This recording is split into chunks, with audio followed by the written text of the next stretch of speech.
하나님께서 오늘 우리에게 허락해 주신 말씀은 우리 신약성경 고린도후서 1장 12절부터 14절까지의 말씀입니다.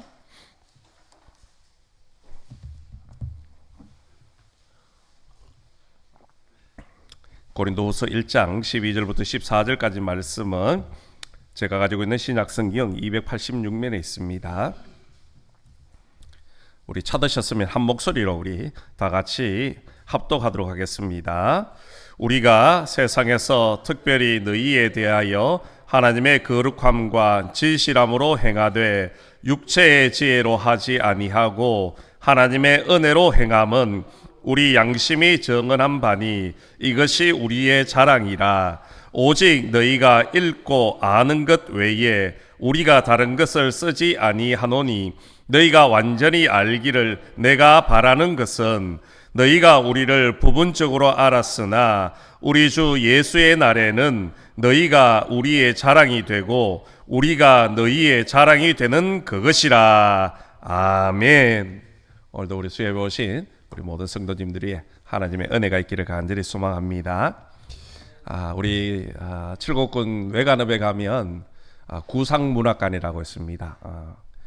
구상 시인의 활동을 하였던 그 집을 문학관으로 그렇게 만들어서 많은 지금 관광객들이 찾아오고 있습니다. 그러면서 작년 4월경에 이 구상 시인과 아주 절친이었던 이중섭 화가의 그런 우정을 기리는 우정의 길을 만들어 놓고 또 많은 사람들을 관광객으로 유입을 하고 있습니다.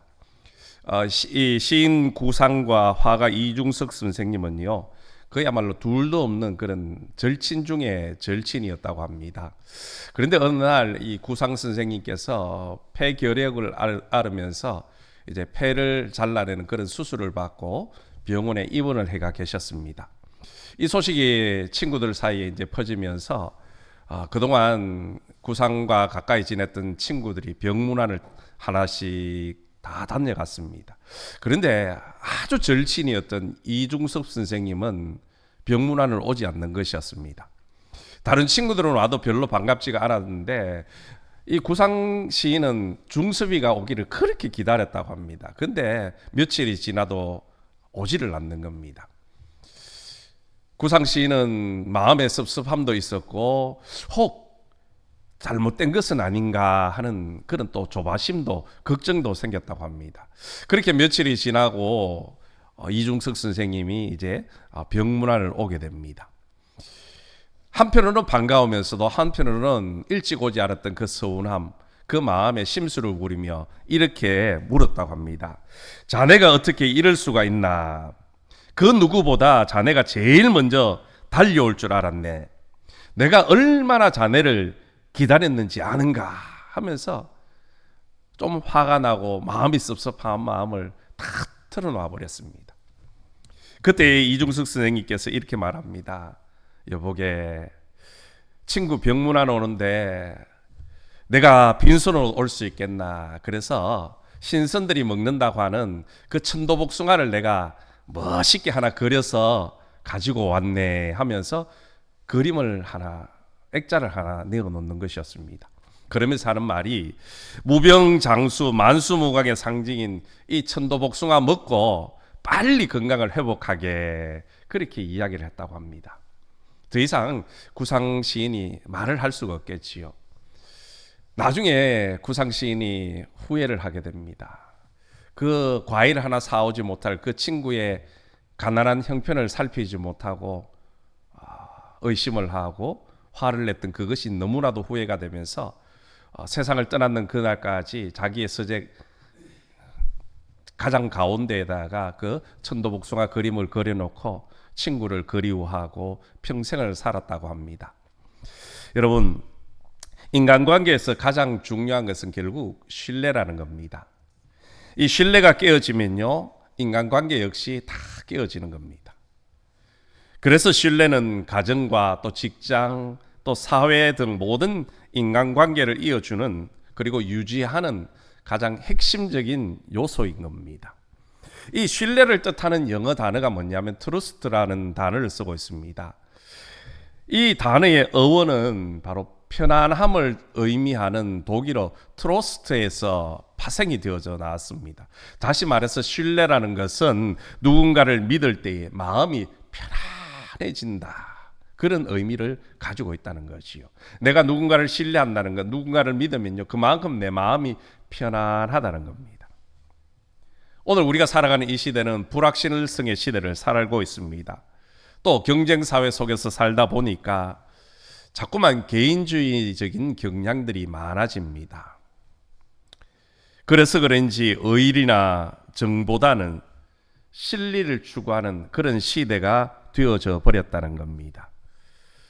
오래 쌓아왔던 그런 믿음과 의리를 한 번에 저버리는 그런 배신, 또 그때 상황이나 힘의 논리를 계산하면서 마음이, 몸이 그렇게 움직이는 그런 시대입니다. 그러나 여러분, 분명한 것은 아무리 그렇게 진리를 따라가고 또 자기의 유익을 쫓아간다 할지라도 시간이 지나면 진실은 항상 드러나게 된다는 겁니다. 동서고금의 역사가 이것을 증명하고 있고요. 또 우리 주변의 사람들이 이런 것을 다 이미 증언을 하고 있다는 겁니다. 고린도 교회가 큰 시험에 빠진 이유 중에 하나가 바로 성도들이 바울을 향한 신뢰가 깨어져 버렸다는 겁니다. 더 이상 사도 바울에 대해서 신뢰하지 않았기 때문에 관계가 깨어지고 또 이제 바울을 미워하게 되어지는 거지요.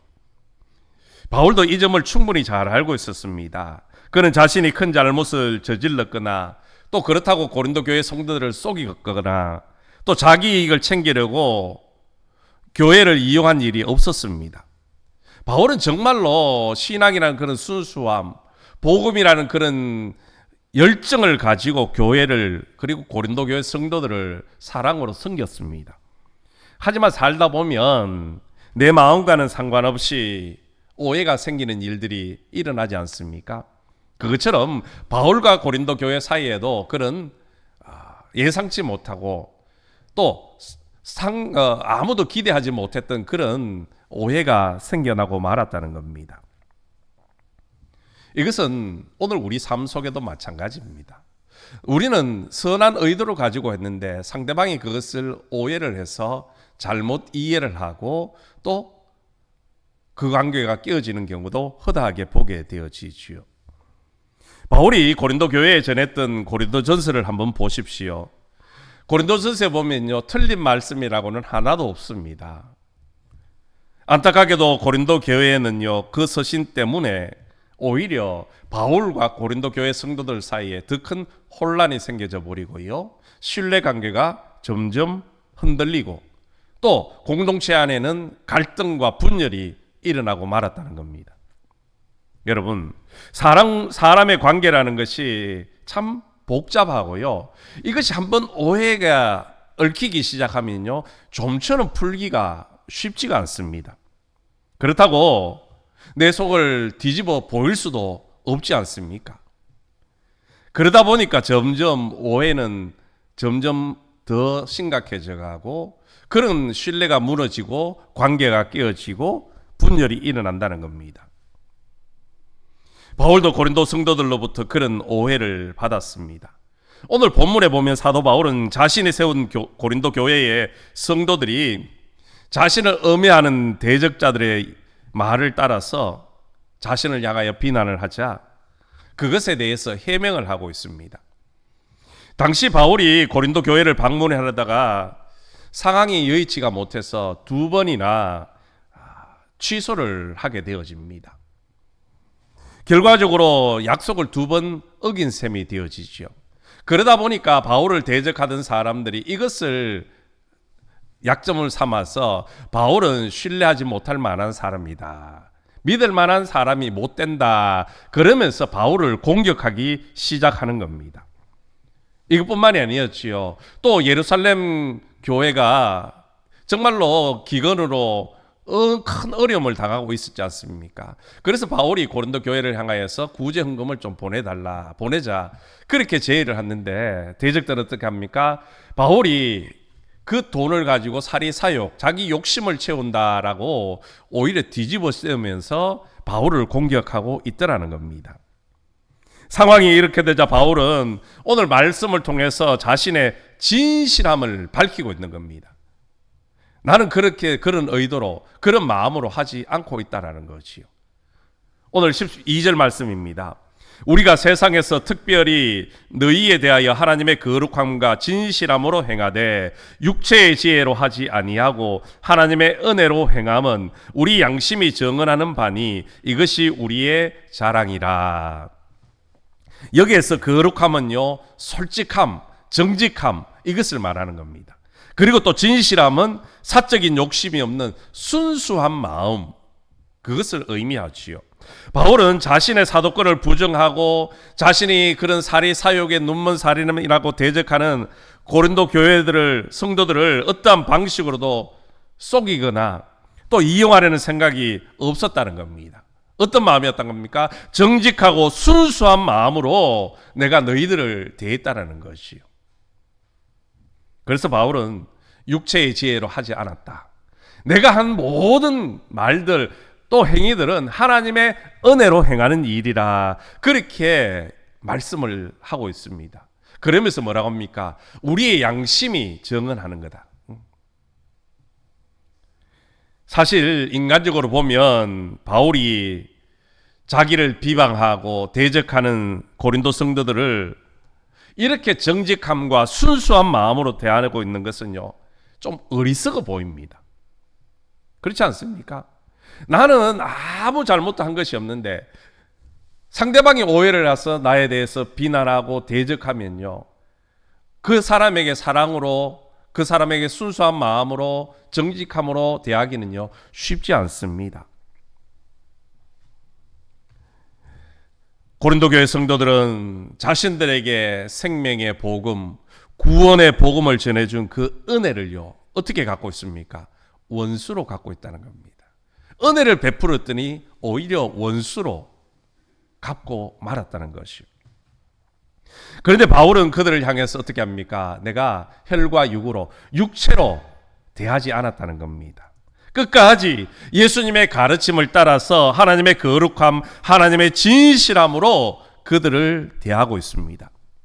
그들이 악하게 대적할 때에도 그들을 위하는 태도에는 한 번도 변함이 없었습니다.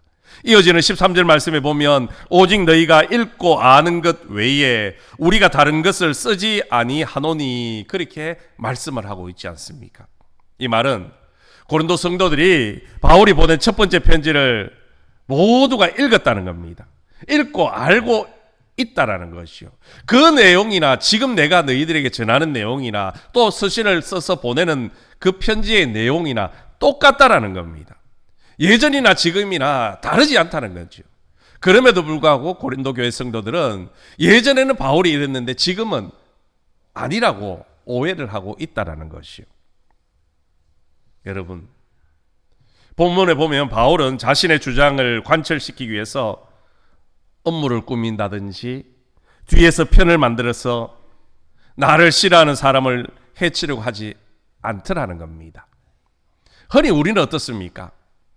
나를 공격하고 나는 실수하고 잘못한 것이 없는데 나에 대해서 잘못된 이야기를 하고 다니면 어떻습니까? 그 상대방에 대해서 나도 역시 다니면서 저 사람은 혼자 오해를 하고 모르면서 저렇게 이야기하고 다닌다고 말하기가 쉽다라는 것이요.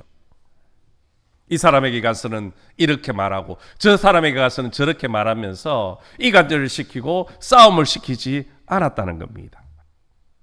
여러분, 오늘 이 시대는요 정직함과 이런 진실함을 행하는 사람들을 찾아보기가 점점 어려운 시대를 살고 있습니다. 정직하고 성실하면 손해보는 것이라 생각을 합니다. 순수한 마음으로 세상을 사는 사람이 오히려 피해를 보는 시대가 되어져 버렸습니다. 참 가슴 아픈 일이지요. 이것이 원래 세상의 바른 모습인데 요즘은 정직하면 손해보고 순수하게 살면 어리석다라고 손가락질하는 시대가 되어져 버렸습니다. 그런데 여러분, 이보다 더 안타까운 것이 뭡니까? 정말로 정직함으로, 순수함으로, 진실함으로 살아야 될 그리스도인들마저도 세상의 흐름에 편승해서 따라가고 있다는 거죠.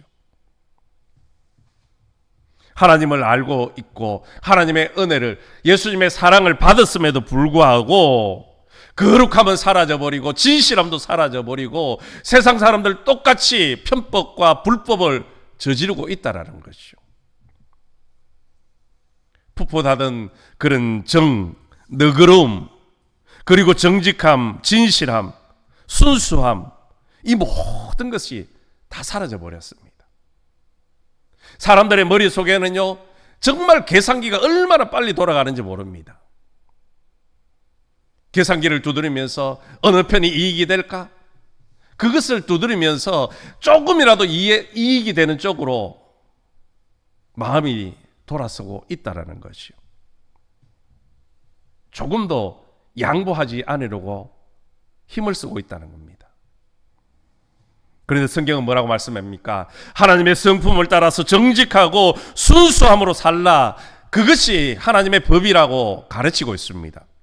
정직함과 성실함으로 행하는 사람들에게 하나님께서는요, 대신 그 값을 갚아 주시겠다라고 이미 약속하셨습니다. 잠언 19장 17절에 보면 그의 선행을 그에게 갚아 주시리라 말씀하고 있습니다. 우리가 선을 베풀면요, 하나님께서 그 선행의 대가를 갚아 주신다는 겁니다. 또 이사야 61장 8절에 보면 정의를 사랑하고 불의를 미워하는 자에게 성실히 그 값을 갚아주고 그들과 영원한 언약을 맺으리라 말씀을 하고 있습니다. 또 요한계시록 18장 6절에서는요, 그의 행위대로 갑절을 갚아주신다. 이 땅에서 우리가 그렇게 정직하고 순수함으로 살면 하나님께서 그 모든 것에 값으로, 은혜로, 보상으로 갚아주신다는 겁니다. 비록 하나님의 뜻대로 살면 세상에서는 손해보고 빼앗기는 것 같지만 그렇지가 않다라는 것이요. 세상에는 작은 이익을 얻게 되지만 하나님 앞에서는요, 갑절의 은혜를 누리게 되어진다라는 겁니다. 이 믿음으로 정직하고 성실한 마음으로 세상을 살아가시기를 주님의 이름으로 간절히 소망합니다. 세상 사람들은 다 그렇게 살지라도 우리는요, 하나님 앞에 정직함으로, 진실함으로, 순수함으로 살아가야 되는 겁니다. 여러분, 우리는 이 시대의 마지막 보루입니다. 최후의 마지노선입니다. 우리마저 무너지면요, 세상은 이제 완전히 무너지는 겁니다. 이 시대에 우리가 하나님의 자녀답게, 예수님의 제자답게 성실함으로, 거룩함으로, 정직함으로 살아가시기를 주님의 이름으로 간절히 소망합니다. 여러분, 아무리 숨기고 왜곡해도요, 진실은 결국 드러나게 되어 있습니다. 모든 것이 만천하에 드러날 날이 반드시 찾아온다는 것이요. 고린도후서를 기록할 때 바울의 상황은요, 정신적으로 아주 심한 그런 스트레스를 받고 있는 상황이었습니다. 앞서도 언급했듯이 고린도 성도들은요, 바울을 비난하고 대적했습니다. 솔직히 오해로 인해 누군가에게 비난받으면요, 화가 납니다. 그 사람 찾아가서 때로는 멱살도 잡고 싶고 따지기도, 그리고 싸우기도 하고 싶을 것입니다. 바울은 그러나 그렇게 하지 않았다는 겁니다. 오히려 그들에게 너희가 우리의 자랑이 되고 우리가 너희의 자랑이 되는 것이다, 그렇게 이야기합니다. 어떻게 이런 말을 할 수 있을까요? 그에게는 분명한 확신이 있었기 때문입니다. 자신에 대해서 잘 알지 못했던 고린도 성도들이 자신의 그 진실한 마음을 언젠가는 알게 될 날이 분명히 올 것이라는 그런 확신이 있었기 때문에 따지지도 않았고요, 맞서지도 않았고요, 그들과 싸우지도 않았다는 겁니다. 비록 지금은 내가 오해를 받고 그 사람들로부터 비난을 받고 대적을 받고 있지만 나의 그 진실함이 드러나면, 밝혀지면 그들도 나를 이해할 것이고 또한 그 관계가 깨어지지 않을 것이라는 그런 확신을 가지고 참고 인내하고 기다리고 있는 것입니다. 여러분, 우리가 믿음의 삶을 살다 보면 분명히 거룩함과 진실함으로 행했음에도 불구하고 오해받을 때가 있습니다. 그때에 모든 것이 밝히 드러날 그날이 올 것이라는 소망은요, 우리의 큰 위로가 되는 겁니다. 그리고 그날은요, 분명히 온다는 겁니다. 앞서도 말씀드렸지요. 진실은요, 때가 되면 다 드러나는 겁니다. 예수님께서도 마태복음 10장 26절에서 감추인 것이 드러나지 않을 것이 없고 숨은 것이 알려지지 않을 것이 없다라고 말씀을 하셨습니다.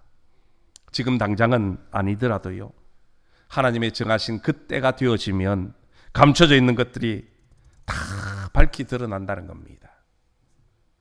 아무도 모르게 숨겨도요, 드러날 날이 있습니다. 또 보여주고 싶었지만 다른 이가 보지 못했던 것도 다 드러날 것입니다. 모든 이가 알도록 숨김없이 진실은 생명으로, 거짓은 멸망으로 분명히 드러난다는 겁니다. 우리의 선행이 드러나고요, 속이고 거짓말 감추었던 것, 그것도 반드시 다 드러날 날이 있다는 겁니다. 여러분, 그때가 언제입니까? 오늘 사도 바울은 14절에서 말합니다. 주 예수의 날. 주 예수의 날이 되면 그 모든 것들이 밝히 드러난다는 겁니다. 그렇습니다. 우리 주님께서 오시면 온 천하가 백일하에 다 드러날 것입니다. 베드로도 이런 말씀합니다. 베드로전서 2장 19절에 보면 억울하게 고난을 당하더라도 하나님을 생각하면서 괴로움을 참으면 그것은 아름다운 일이라. 우리에게도 때로는 억울한 일이 있을 수 있습니다. 그러나 그들과 맞서지 마십시오. 조금만 인내하고 참으시기 바랍니다.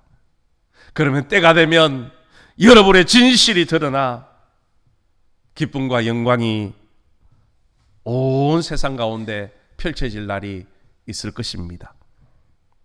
그리고 또한 그날 거짓을 행하던 사람들은, 진리를 핍박했던 사람들은요, 그들의 악행이 드러나고 하나님 앞에 수치와 부끄러움을 당하게 되어질 것입니다. 사랑하는 성도 여러분, 바울은 예수님을 만난 후 하나님의 거룩함, 진실함으로 살았습니다. 핍박이 와도 이 마음 잃지 않았습니다. 자신을 비난한 사람들을 오직 사랑의 마음으로 용서하고 품었습니다. 물론 나에 대한 잘못된 오해로 비난받으면요, 마음이 아픕니다. 하지만 그럴 때 중요한 것은 하나님 앞에서 거룩하고 진실한 그런 사람이 되는 것입니다. 여러분, 우리가 써야 될 자리는요, 사람의 자리가 아닙니다. 하나님 앞에 써야 될 존재입니다. 우리가 하나님 앞에서 네가 사람 앞에 어떻게 살았느냐는 그렇게 중요하지 않습니다. 하나님 앞에 하나님 보시기에 어떻게 살았느냐, 그게 더 중요하다는 것이요. 우리가 이 세상을 사는 동안 세상의 지혜가 아니라 하나님의 은혜로 마음을 다해서 진실하게, 거룩하게, 정직하게 살아가시기를 주님의 이름으로 간절히 소망합니다. 때가 되면 주님께서 모든 것을 선으로 바꾸어 주시고 나를 비난하고 나에 대해서 오해했던 사람들은요, 부끄러움과 수치로 드러나게 될 줄로 믿습니다. 이런 소망을 가지고 거룩함과 진실한 모습으로 하나님과 이웃을 사랑으로 용서하고 섬기고 품으며 나아가시기를 바랍니다. 그래서 우리도 바울처럼 주님의 성품을 담라 주님의 말씀을 따라 삶으로써 언제나 당당한 성도, 미래에 대한 소망이 있는 성도, 주님의 거룩한 복음을 전하는 성도들이 되시기를 주님의 이름으로 간절히 소망합니다. 그래서 우리 모두 주님 앞에 섰을 때에 주님이 주시는 생명의 면류관 다 받아 누리시기를 예수님의 이름으로 축원합니다. 우리 말씀